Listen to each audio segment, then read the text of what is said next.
বই এবং শিক্ষা সামগ্রী বিক্রয় করা চলবে না। তৎসঙ্গে মহামান্য সুপ্রিম কোর্টের একটি নির্দেশ আছে, কোনো শিক্ষা প্রতিষ্ঠানে বই এবং শিক্ষা সামগ্রী বিক্রয় করা চলবে না। সেই নীতিকে লঙ্ঘন করে রাজ্যের প্রচুর বেসরকারি ইংলিশ মিডিয়াম স্কুলে বই এবং শিক্ষা সামগ্রী বিক্রয় করছে।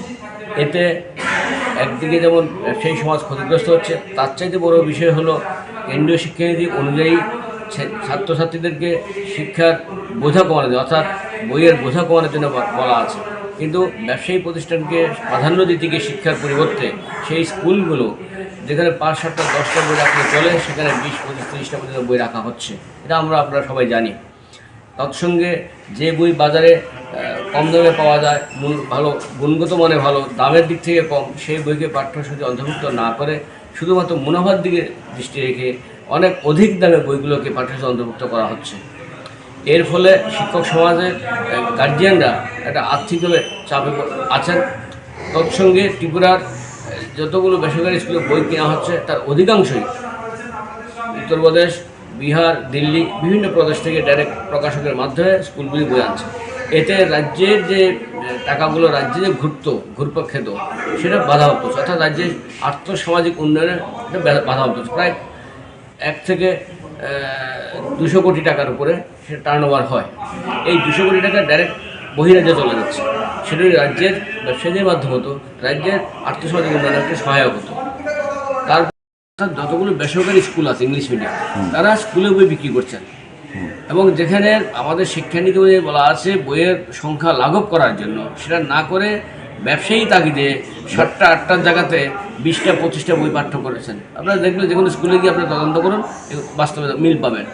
এই বইগুলো মানে হোক উত্তরপ্রদেশ হোক, বিভিন্ন জায়গা থেকে বিভিন্ন প্রকাশকরা আছেন, তাদের থেকে বইগুলো আনছে, যেগুলি ত্রিপুরাতে কেউ আনে না, এমন বই পাঠ্য করে যাতে এখানে পেতে না পারে গার্জিয়ানরা, যাতে স্কুল থেকে কিনতে বাধ্য হয়। আর সরকারের 8 পর্যন্ত বিনা পয়সায় সমগ্র শিক্ষার অভিযান হিসেবে স্কুলে ফ্রি অফ কস্টে দেওয়া হচ্ছে 1 থেকে 8।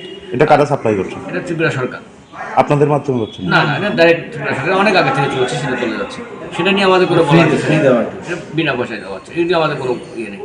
9, 10, 11, 12 যে বইগুলো আগে বিগত কয়েক বছর 5-6 বছর যাবৎ স্কুলে বিক্রি করা হতো নগদ টাকার বিনিময়ে, আমাদের দাবির পরিপ্রেক্ষিতে গত শিক্ষাবর্ষ থেকে the all Tripura book sellers and publishers অ্যাসোসিয়েশনকে এজেন্সি প্রদান করে এবং আমাদের মাধ্যমে বই বাজারজাত করা হচ্ছে।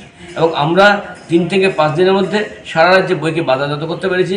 এই জন্য রাজ্য শিক্ষা দপ্তরের এসসিআর ডাইরেক্টর তিনি আমাদেরকে ডেকে অভিবাদন জানিয়েছেন, কৃতজ্ঞতা জ্ঞাপন করেছেন, ধন্যবাদ জ্ঞাপন করেছেন। এটা আমাদের সংগঠনের শৃঙ্খলা এবং আমাদের সংগঠনের যে সুবিচ্ছিন্ন যে পরিসর আছে, সেটা আমরা সেই দায়বদ্ধতা হিসেবে কাজ করতে পেরেছি।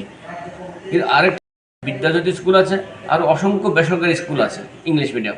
সেই স্কুলগুলোতে এনসিইআরটির যে বইগুলো পাঠ্য আছে, সেই বইগুলো রাজ্যে পাওয়ার কোনো ব্যবস্থাপনা নেই।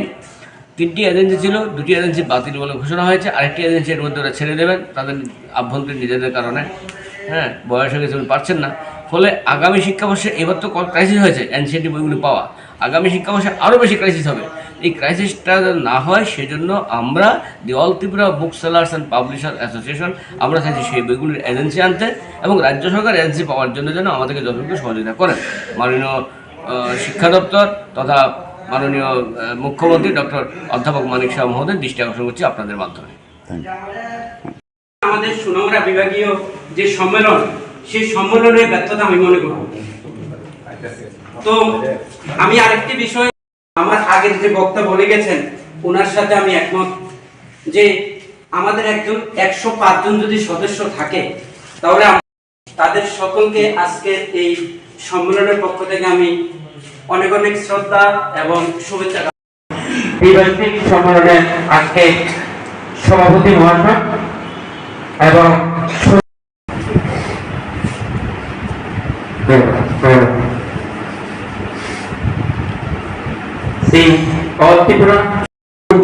মহোদয়কে এবার আপনাদের সামনে সম্পাদকের প্রতিবেদন এই ব্যবসাকে আরো কিভাবে উন্নত করতে পারে সেই আলোচনা করবেন।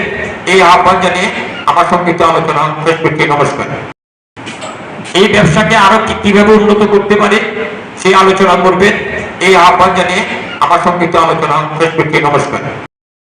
এই সাব ডিভিশনে 105 জন আজকে যে সংখ্যাটা, তার থেকেও আস্তে আস্তে কমে যারা আমরা মেম্বাররা এসেছি